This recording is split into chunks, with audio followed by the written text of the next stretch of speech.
किए। सर जी, रेखा यादव के बारे में क्या कहेंगे? मैं कुछ नहीं कहूँगा, तुम मुझे बताओ कि कौन ले गया उन्हें।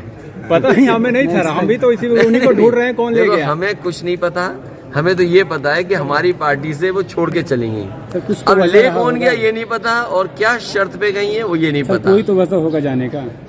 अरे मैं खुद ही ढूंढ रहा हूँ, जानना चाहता हूँ। मनोज यादव का टिकट कैंसिल करके उनको दिया गया था और 2 दिन प्रचार करने के बाद वो छोड़ के चली गई, ऐसा क्यों किया उन्होंने? ये मध्य प्रदेश के लोगों के लिए नई पहेली नहीं है जी। याद कीजिए, कांग्रेस की सरकार थी, बीजेपी के बनाने के लिए, और बीजेपी ने कितने विधायकों को किस दाम में लिया, कैसे क्या किया, वो आप लोग जानते हो। अगर हमारी पार्टी का प्रत्याशी हमारे दल को छोड़ के गया तो लाभ किसको मिला है?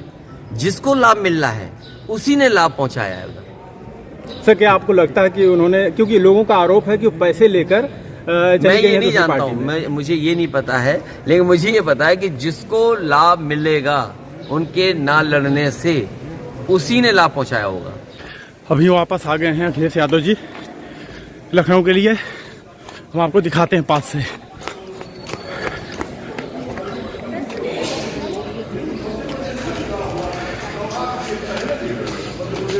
सर थोड़ा सा प्लीज सर।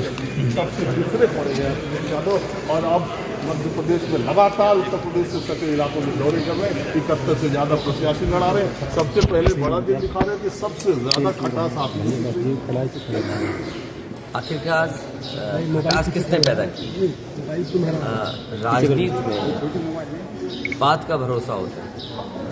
अगर कांग्रेस को समझौता नहीं करना था तो हमारी पार्टी के लीडर्स के साथ कांग्रेस को नहीं बैठना चाहिए था, ना चर्चा करनी थी। बात वो ख़त्म हो गई कि कांग्रेस पार्टी कोई अलायंस नहीं कर रही समाजवादी पार्टी में से स्टेट इलेक्शन में।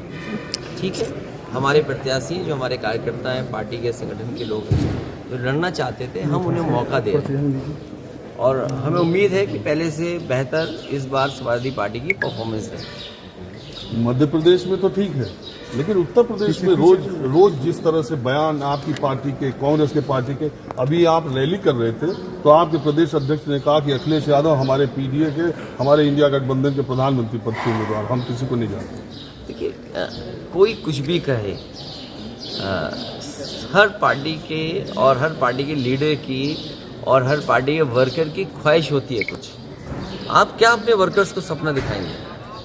और फिर समाजवादी पार्टी उत्तर प्रदेश में सबसे बड़ी पार्टी है। अगर कार्यकर्ता नेता कुछ बात कह रहे हैं तो उनके कहने से नहीं बनना है। जब संख्या बल होगा तभी कोई बनेगा, वो बात तो छोड़ दीजिए। सवाल ये है कि उत्तर प्रदेश के बाद समाजवादी पार्टी मध्य प्रदेश में चुनाव लड़ रही है और हमें भरोसा है कि यहाँ भी समाजवादी पार्टी को समर्थन मिलेगा। तो अभी आपने अपने पार्टी नेताओं की बैठक बुला दी।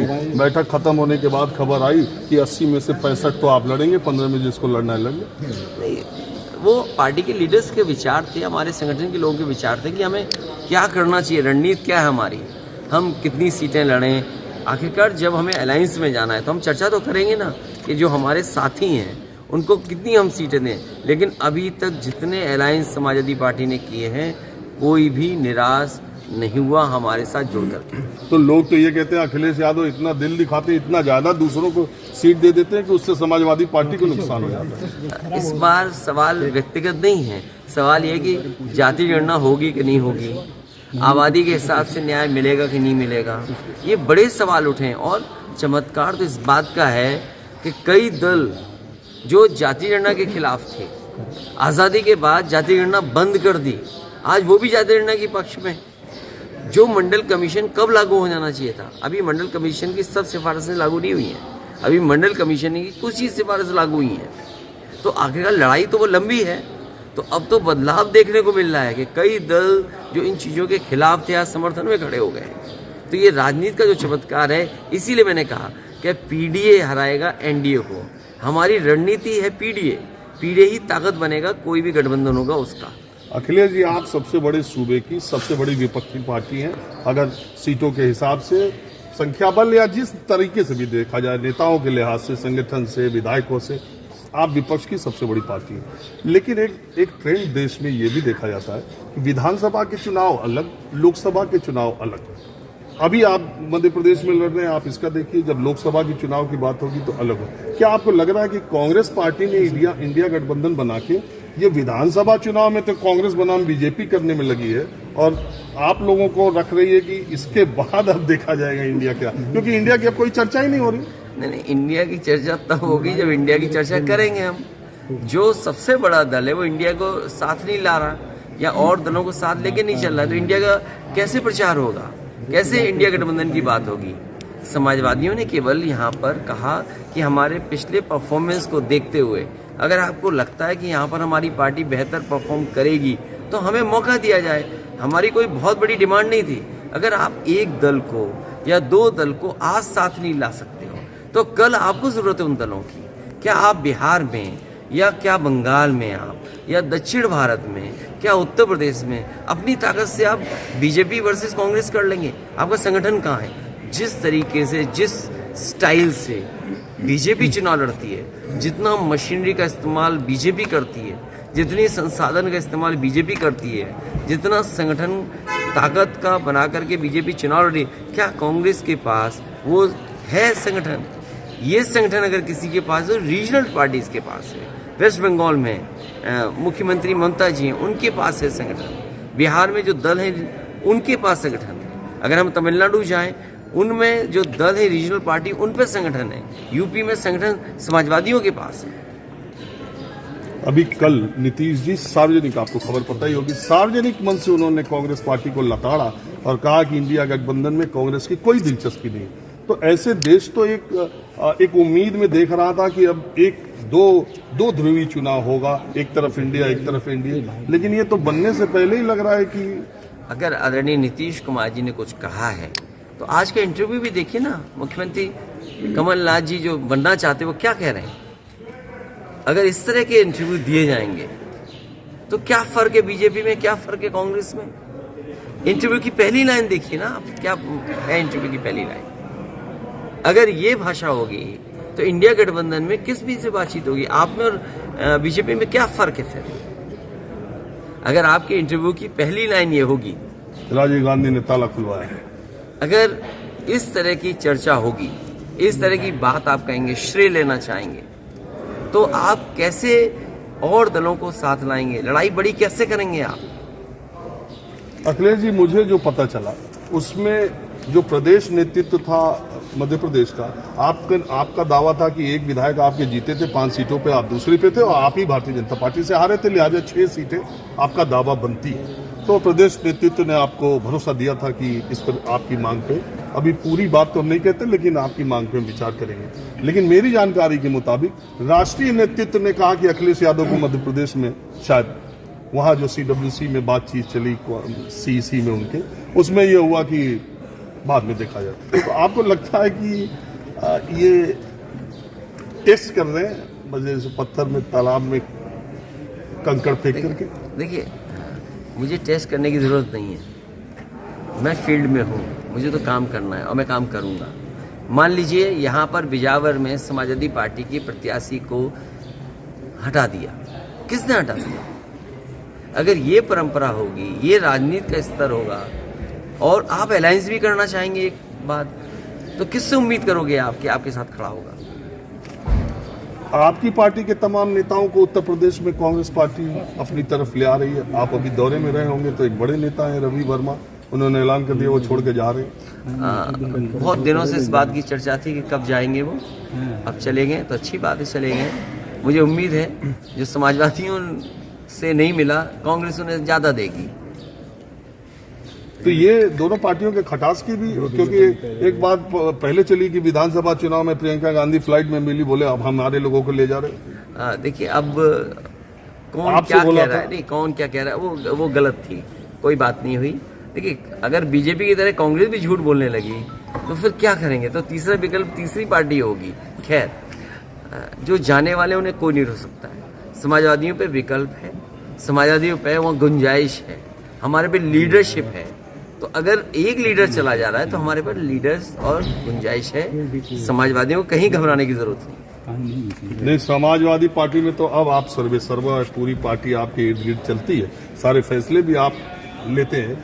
लोग ये जानना चाहते हैं मैं भी ये जानना चाहता हूँ कि बतौर सूबे और देश की सबसे बड़े सूबे के सबसे प्रमुख चेहरे होने के आपको इंडिया की संभावना लग रही है? दरवाजे बंद हो गए कि अभी कुछ खुले हैं, गुंजाइश बची है? देखिए, कोई दरवाज़ा राजनीति में बंद नहीं होता है और ये जिम्मेदारी उनकी भी है, बड़े दल की, जो इस गठबंधन को ख़त्म करना चाहते हैं। अगर गठबंधन बना है, और मैंने बहुत बड़ा देखा था, मैं दिमाग से बात उतर रही है, बेंगलोर में जो लिखा था यूनिटी को लेकर के, united we stand and divided we fall. आज डिवाइड कौन कर रहा है? अगर इतना बड़ा लिख करके एक बैनर बना जिसके आगे हम सब लीडर्स बैठे और खड़े हुए, यूनाइटेड वी स्टैंड, अगर यूनाइटेड वी स्टैंड तो डिवाइड कौन कर रहा है? ये सोचना पड़ेगा उन्हीं को जिन्होंने यूनाइटेड होने का नारा दिया।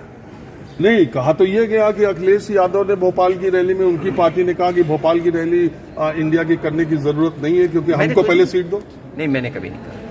ये जिसने भी कहा वो आपको झूठ बोल रहा है और झूठ बोलने वाले ही यही बात कह सकते हैं। अच्छा, ये अरविंद केजरीवाल, अंतिम सवाल है, अरविंद केजरीवाल ईडी के संबंध पे भी जा नहीं रहे, ये कहना कि विरोधियों पर संबंध ईडी और सीबीआई कर रही है, और इलेक्शन के वक्त खासकर वैभव गहलोत को आप देख रहे हैं सब तरफ, तो विरोधी दल के नेताओं पर ये आरोप लग रहे हैं, तो ये इसको शील्ड के तौर पे इस्तेमाल कर रहे हैं? देखिए, इस चीज़ को हम लोग पहले से फेस कर रहे हैं।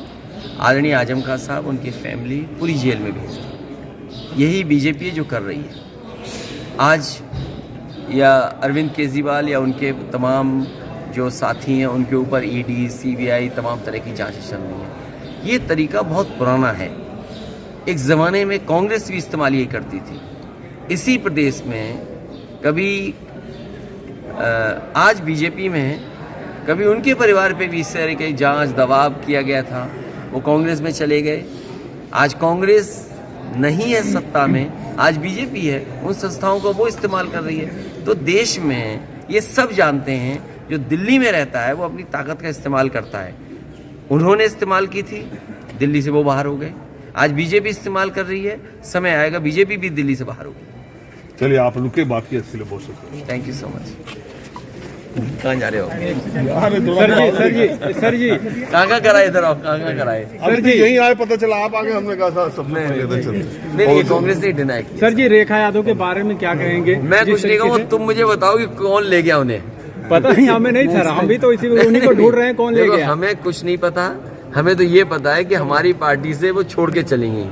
अब ले कौन गया ये नहीं पता, और क्या शर्त पे गई है वो ये नहीं पता। कोई तो वजह होगा जाने का। अरे मैं खुद ही ढूंढ रहा हूँ, जानना चाहता हूँ। मनोज यादव का टिकट कैंसिल करके उनको दिया गया था और 2 दिन प्रचार करने के बाद वो छोड़ के चली गई, ऐसा क्यों किया उन्होंने? ये मध्य प्रदेश के लोगों के लिए नई पहेली नहीं है जी। याद कीजिए, कांग्रेस की सरकार थी, बीजेपी के बनाने के लिए, और बीजेपी ने कितने विधायकों को किस दाम में लिया, कैसे क्या किया, वो आप लोग जानते हो। अगर हमारी पार्टी का प्रत्याशी हमारे दल को छोड़ के गया तो लाभ किसको मिला है?